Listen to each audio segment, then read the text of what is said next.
Let's do another one here. This one is interesting. Jesse says, "What's one of your favorite wrestling memories as a kid? It could be a match, an angle, or a promo that once you rewatched it as an adult, you thought, well, that's not as great as I remember."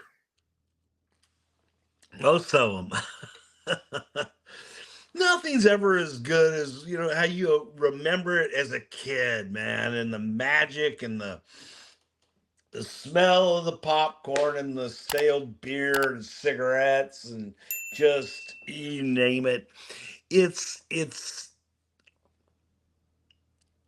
different. I watched something last night. A lot of times I'll go down that damn rabbit hole and I'll just start clicking on different things. And one of them was an interview with Paul Bosch for a local television station, Channel 13, and Paul was talking about the beauty of wrestling. Is someone said, you don't people don't say to you, is this real or anything because you take great offense. He read a poem in his book, much of me of in each of these. We're plugging a lot of Paul books today.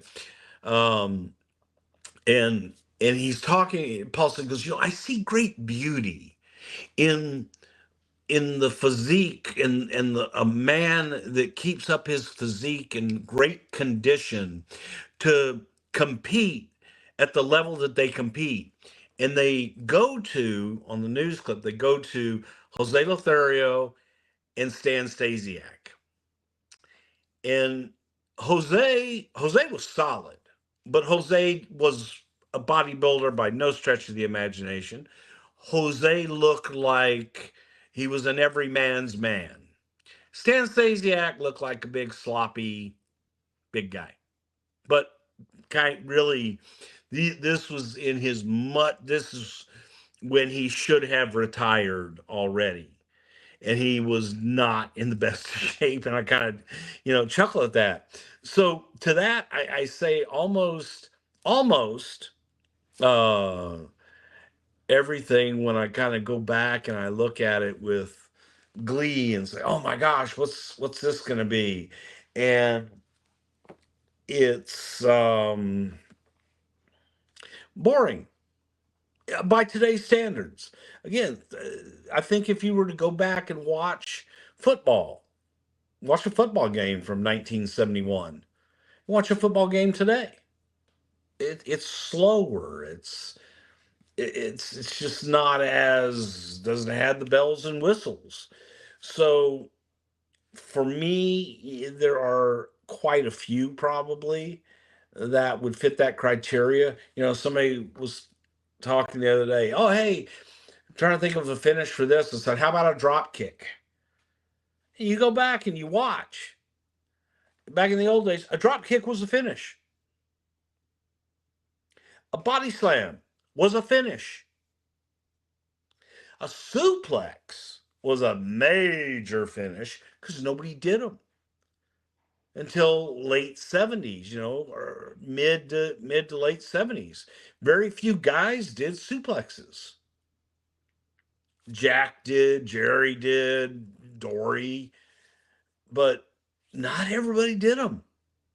So what's common today, man, those were big finishes back in the day. And you watch that, people look at that and go, that's it? Yeah, he caught him. 1, 2, 3. And the psychology of the matches, in my opinion, in a lot of cases are better in yesteryear because talent sold and the boys sold, everything. Sometimes I think that people could argue to an incredibly ridiculous length. Others would just say, no, man, that's what you do. That's how you sell. But when I go back and romanticize about, in general, talent and in general, great matches I remember as a kid and I watch them, I find myself not not remembering it the same way. They could be a little disappointing. You go back and watch a Mil Mascaras match, for example. Mascaras would come in maybe 5, 6, 7, 8 times a year, and in my mind, man, I would remember these incredible Mil Mascaras matches, man, because he would do the fucking flying headbutt, the tope, the Guadalajara, the everything under the sun, right? And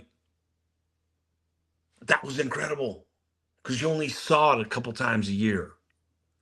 And he was the only guy that did that stuff.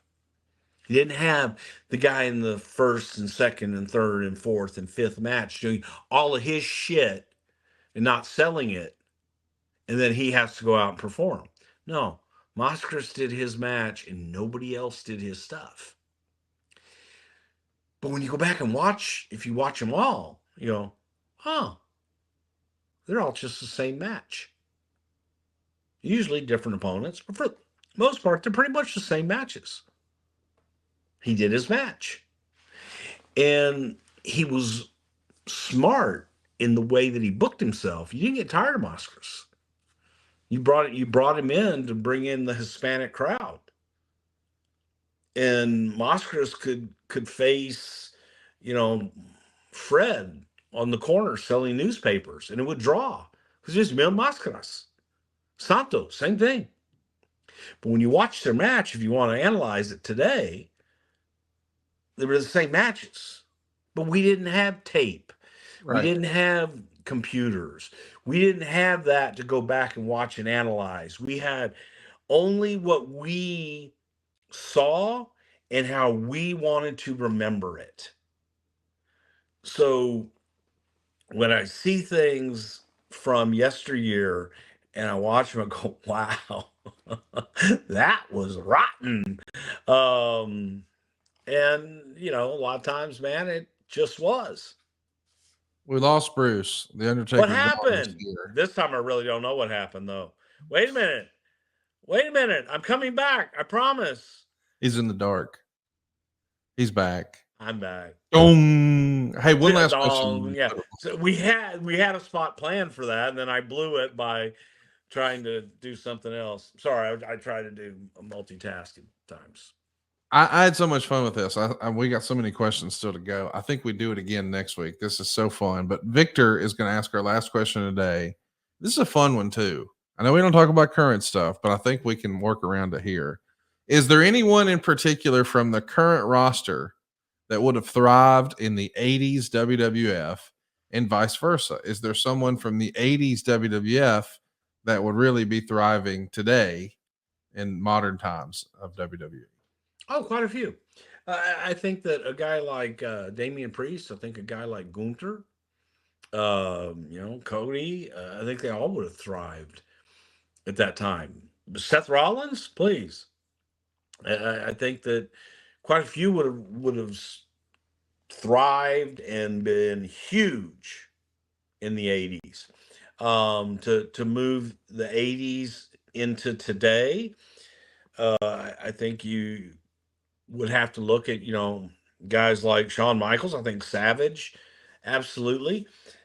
Frankly, Hulk Hogan, megastar, no matter where you put Hulk Hogan, any time frame, he's Hulk Hogan.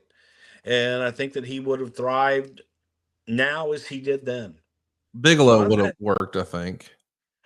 Bulldog. Yeah, I mean, and some can argue that Bigelow never really worked. At any time. Bigelow, I think a lot of times this causes a lot of controversy, I'm sure, because I love Scott, man. I'm a huge fan of his personally and professionally. But I think that Bigelow, much like Lex Luger, had a career on potential. And the potential of a Bam Bam Bigelow and what he could have been, to me, I don't think that Scott ever reached his true potential.